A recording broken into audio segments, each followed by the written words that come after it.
Hello friends, welcome again to this YouTube channel. तो Flutter की series के अंदर आज के इस वीडियो के अंदर हम बात करने वाले हैं फाइनल और कांस्टेंट कीवर्ड के बारे में। तो पिछले कुछ वीडियो के अंदर हमने बात की थी स्टैटिक, डायनेमिक और कलेक्शन डेटा टाइप्स के बारे में।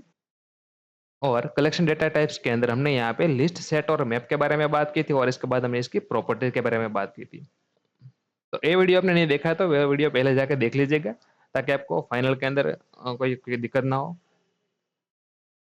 ठीक है।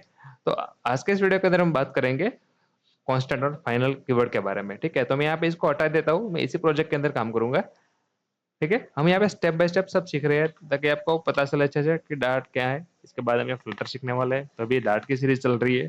ठीक है, तो सबसे पहले हम बात करेंगे फाइनल कीवर्ड के बारे में।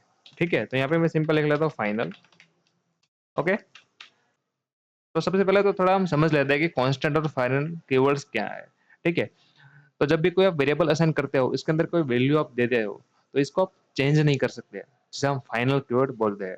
ठीक है, तो अगर वैल्यू आपने कोई इंटीजर ए को आपने 10 प्रोवाइड कर दिया, तो ये 10 फिक्स हो गया कि भाई ये जो है 10 है, फाइनल है, इसके अंदर कोई आप चेंज नहीं कर सकते। तो इसके बाद जो कांस्टेंट होता है, कांस्टेंट के अंदर यही सेम होता है कि आप कोई भी वेरिएबल्स के अंदर आप कोई वैल्यू असाइन करते हो, तो उसके बाद में उसका कोई चेंज आप नहीं कर सकते।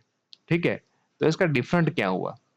तो डिफरेंट ये है कि जब आप फाइनल कीवर्ड यूज करते हो, तब क्या होता है कि जब भी आप वेरिएबल्स डिक्लेयर करते हो, इसके अंदर वैल्यू देने की जरूरत नहीं है।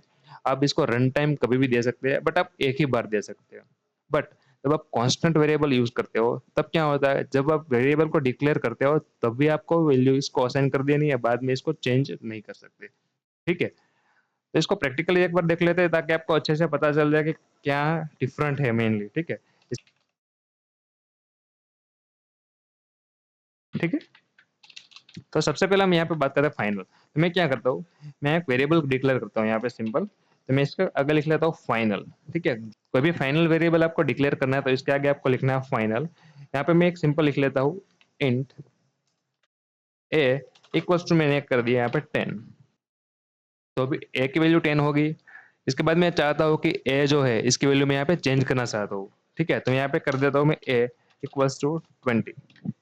तो यहाँ पे हमें एरर मिलेगी, तो एरर देख लेते हैं। तो एरर में लिखा हुआ है this final variable A can only be set once. ठीक है, तो क्या कहना चाहता है कि ए के अंदर जो आप वैल्यू डिक्लेयर करते हो, आप ये एक ही बार कर सकते हो, बाद में इसका कोई चेंज आप नहीं कर सकते। ठीक है, तो यहाँ पे ए की वैल्यू हम यहाँ पे चेंज तो नहीं कर सकते। तो इसके बाद कांस्टेंट जो है, इसके अंदर भी ऐसा ही होगा कि आप कोई वैल्यू एक बार असाइन कर दिया, तो बाद में इसका चेंज नहीं कर सकते। बट यहाँ पे तो डिफरेंट क्या हुआ, फाइनल और कांस्टेंट में दोनों के अंदर वैल्यू चेंज नहीं कर सकते, तो फिर डिफरेंट क्या हुआ? ठीक है, तो इसके बारे में बात करते हैं। तो जब आप फाइनल कीवर्ड यूज करते हो, तब यहाँ पे आप क्या करते हो, मैंने यहाँ पे क्या किया कि इंटीजर लगाया, इसके बाद इसका वेरिएबल बनाया और इसके अंदर मैंने 10 पास कर दिया। बट मैं चाहता हूँ कि भाई अभी मुझे पता नहीं है कि मुझे क्या वैल्यू मिलने वाली है, रन टाइम के अंदर कोई भी वैल्यू आ सकती है, तो मैंने यहाँ पे वैल्यू असाइन नहीं की, सिर्फ मैंने एक फाइनल कीवर्ड बना दिया। एक मैंने फाइनल वेरिएबल ले लिया, जिसके अंदर मुझे पता नहीं कि क्या वैल्यू आने वाली है। ठीक है, तो मैंने क्या कर दिया, सिर्फ यहाँ पे फाइनल कर दिया ए। इसके बाद मैंने क्या किया, ए इक्वल्स टू 20। तो यहाँ पे क्या होगा कि जब ये प्रोजेक्ट रन होगा, तो सबसे पहले तो क्या होगा, ये वेरिएबल क्रिएट होगा, इसके बाद इसको वैल्यू मिलेगी 20। ठीक है, तो ये क्या हो गया, फाइनल 20, ए के अंदर 20 फाइनल हो गया। इसके बाद अगर मैं अभी चेंज करना चाहता हूँ, तो अभी मैं नहीं कर सकता। ठीक है, ए इक्वल मुझे अभी 10 कर देना है, तो ये पॉसिबल नहीं है। इसके बाद हमें जो पहले एरर मिल रही है, वो वापस से यहाँ पे मिलेगी कि A is once set only B once. ठीक है, हम इसको एक ही बार असाइन कर सकते हैं, बाद में इसको असाइन नहीं कर सकते। ठीक है, तो आई होप आपको पता चल गया होगा कि फाइनल के अंदर किस तरीके से वैल्यू आप असाइन कर सकते हो। ठीक है, इसके बाद हम यहाँ पे कांस्टेंट के बारे में बात करते हैं। इसके बाद मैं क्या करता हूँ, यहाँ पे एक वेरिएबल असाइन करता हूँ कांस्टेंट का। ठीक है, कांस्टेंट यहाँ पे ले लेता हूँ इंटीजर। इसके अंदर मैं यहाँ पे पास कर देता हूँ बी इक्वल्स टू करके, मैं यहाँ पे पास कर देता हूँ 5। ठीक है, तो ये क्या हुआ, एक कांस्टेंट वेरिएबल है जिसका नाम बी है। ओके, इसके अंदर मैंने यहाँ पे 5 असाइन कर दिया। इसके बाद मैं यहाँ पे बी की वैल्यू मुझे चेंज करनी है, तो ये पॉसिबल तो नहीं है। ठीक है, यहाँ पे मैं दिखा देता हूँ बी इक्वल्स टू करके मुझे कर देना है 10। तो क्या होगा, यहाँ पे एरर शो होगी। तो यहाँ पे हमें एक एरर मिल रही है, constant variable can't be assign a value. ठीक है, इसके हम वैल्यू चेंज नहीं कर सकते। तो मैं क्या करता हूँ, यहाँ पे भी इसकी वैल्यू हटा देता हूँ, जब हमने फाइनल पे जैसे किया था ऐसे। तो मैंने क्या किया, यहाँ पे मैंने वैल्यू हटा दी। तो दोनों जगह पे एरर आ रही है अभी, ठीक है? तो क्या कह रहा है, the constant B must be assigned. तो दोस्तों देख सकते हो, यहाँ पे मैंने जब फाइनल के अंदर ए की वैल्यू मैंने रिमूव कर दी थी, तो कोई एरर नहीं आ रही थी। बट मैंने यहाँ पे कांस्टेंट की वैल्यू जो है मैंने रिमूव कर दी, तो यहाँ पे एक एरर शो हो रही है। क्या यहाँ पे एक एरर शो हो रही है, जो बोल रहा है कि जो बी की वैल्यू है, वो अभी मस्ट है, आपको देनी है। तो यहाँ पे यही डिफरेंट है दोस्तों, कि जब आप कांस्टेंट वेरिएबल क्रिएट करते हो, तब आप यहाँ पे इसकी वैल्यू आपको साथ ही असाइन करनी ज़रूरी है, ठीक है? यहाँ पे इक्वल्स टू करके आपको 5 लिखना फाइनल है, या फिर मीन्स के कुछ भी वैल्यू आपको देनी है, पर वैल्यू आपको जब कांस्टेंट वेरिएबल बनाते हो तभी देनी है। और इसके बाद हम यहाँ पे इसको कोई चेंज नहीं कर सकते, ठीक है? तो यहाँ पे कंडीशन बेस पे आप कभी रन टाइम के अंदर आपके पास कोई वैल्यू आ रही है, आपको पता नहीं है क्या कौन-सी वैल्यू आने वाली है, बट ये वैल्यू जब आएगी वो फाइनल रहेगी।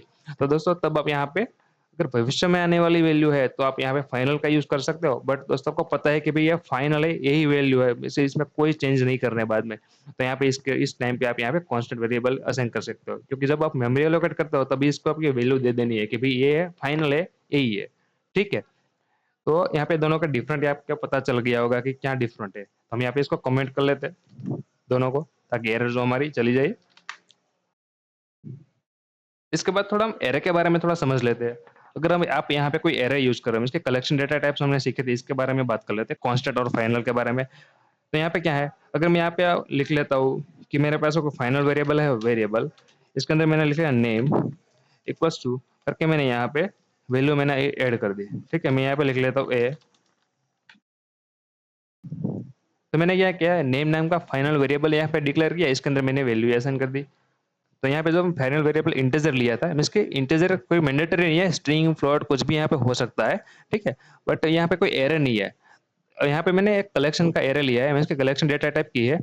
यहाँ पे मैंने नेम नाम का एक एरे लिया है, इसके अंदर मुझे मैंने फाइनल बना दिया है। बट मुझे इसके अंदर वैल्यू ऐड करनी है, तो मैं यहाँ पे पॉसिबल है, मैं यहाँ पे वैल्यू ऐड कर सकता हूँ। अगर मुझे करना है नेम डॉट करके मैंने कर दिया ऐड, और इसके बाद मैं यहाँ पे लिख लेता हूँ सिंपल डी, तो ये पॉसिबल है। तो दोस्तों आप समझ रहे होगे कि मैं क्या कहना चाहता हूँ। यहाँ पे मैंने फाइनल वेरिएबल लिया है, जिसके अंदर मैंने एरे का स्टोर कर रहा हूँ। अगर दोस्तों मुझे एरे के अंदर कुछ वैल्यू ऐड करनी है, तो फाइनल के अंदर यह पॉसिबल है। आप यहाँ फाइनल वेरिएबल्स के एरे के अंदर मैं यहाँ पे वैल्यू ऐड कर सकता हूँ। बट मैं यहाँ पे करना चाहता हूँ कि भाई नेम इक्वल्स टू करके मैं वापस यहाँ पे कुछ असाइन कर देता हूँ। ठीक है? यहाँ पे मैं लिख लेता हूँ एक्स वाई और जेड। तो ये मैं नहीं कर सकता। क्यों, क्या हो गया कि एक वेरिएबल मैंने ऑलरेडी असाइन कर दिया, इसकी मैंने वैल्यू तो दे दिया, मैं बाद में वापस इसको असाइन करके मैं वापस इसकी वैल्यू दे रहा हूँ, तो ये पॉसिबल नहीं है। यहाँ पे आपको जो हमें एरर मिल रही थी यहाँ पे कि आप दूसरी बार वैल्यू ऐड नहीं कर सकते, तो उसी तरह से यहाँ पे भी एरर मिलेगी कि भाई इसको वन टाइम यहाँ पे असाइन कर सकते हो, इसको वन टाइम ही वैल्यू दे सकते हो। इसके अंदर आपको ऐड करना है तो कर सकते हो, बट ये इसको वैल्यू आप असाइन करके दूसरी वैल्यू चेंज नहीं कर सकते हो। ठीक है? एबीसी हो गया तो एबीसी ही रहेगा, बट यहाँ पे इसको डी आपको ऐड करना है तो पॉसिबल है, बट यहाँ पे आपको इसके अंदर पूरा वेरिएबल ही चेंज कर देना तो वो पॉसिबल नहीं है।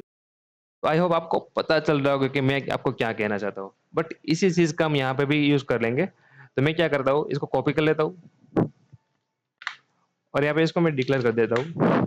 बट मैं क्या करता हूँ, नेम 2 कर देता हूँ और यहाँ पे मैं कर देता हूँ कांस्टेंट। ठीक है? तो यहाँ पे अभी कांस्टेंट के अंदर मैंने नेम 2 के अंदर मैंने एबीसी डिक्लेयर कर दिया। बट मैं बाद में इसके अंदर कुछ वैल्यू ऐड करना चाहता हूँ कि नेम 2 डॉट ऐड, और यहाँ पे मैं डी ऐड करना चाहता हूँ, तो ये पॉसिबल नहीं है। कोई एरर शो नहीं हो रही है, बट यहाँ पे एरर आएगी। मैं यहाँ पे इसको कमेंट कर देता हूँ। अभी हमारे प्रोजेक्ट के अंदर कोई एरर नहीं है। अब मैं इसको रन करता हूँ। ठीक है? यहाँ पे देख सकते हो एक एरर मिली है हमें यहाँ पे। क्या मिला है? Can not be add unmodifiable list. तो यहाँ पे आप कोई लिस्ट मॉडिफाई नहीं कर सकते। यहाँ पे कोई लिस्ट के अंदर कोई वैल्यू आप नहीं ऐड नहीं कर सकते यहाँ, क्योंकि ये कांस्टेंट है, क्योंकि ये वेरिएबल जो है कांस्टेंट है। ठीक है? तो यहाँ पे अगर मैं इसको कमेंट कर देता हूँ तो ये प्रॉपर वर्क कर जाएगा। यहाँ पे एरर जो है चली जाएगी। ठीक है? ठीक है? तो यहाँ पे अभी कोई एरर नहीं मिली है, पूरा प्रोजेक्ट हमारा रन हो गया है। ठीक है? तो आई होप आपको पता चल गया होगा कि कांस्टेंट और फाइनल वेरिएबल्स में क्या डिफरेंस है। ठीक है?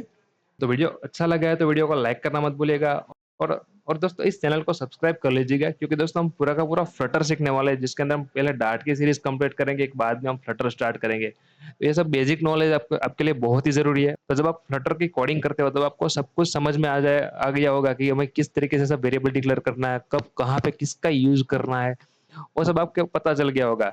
इसलिए हम यहाँ पे डार्ट के अंदर सब बेसिक प्रोग्रामिंग कर रहे हैं, इसके बाद हम फ्लटर स्टार्ट करेंगे, ताकि आपको सीखने में भी बहुत ईज़ी रहे और आपका लॉजिक जो है बहुत ही अच्छे से बिल्ड हो जाए। ठीक है? तो दोस्तों चैनल को सब्सक्राइब नहीं आएगा तो श्योरली सब्सक्राइब कर लीजिएगा, और दोस्तों वीडियो पसंद आया तो वीडियो को लाइक करना मत भूलिएगा, और दोस्तों कमेंट में थैंक्स लिखना मत भूलिएगा। ठीक है? अगर कुछ समझ में नहीं आ रहा है तो कमेंट कीजिएगा, मैं आपको ज़रूर रिप्लाई करूँगा। तो फ्रेंड्स मिलते हैं अगले वीडियो के अंदर, तब तक के लिए thanks for watching. Take care, bye bye, अपना ख्याल रखिएगा।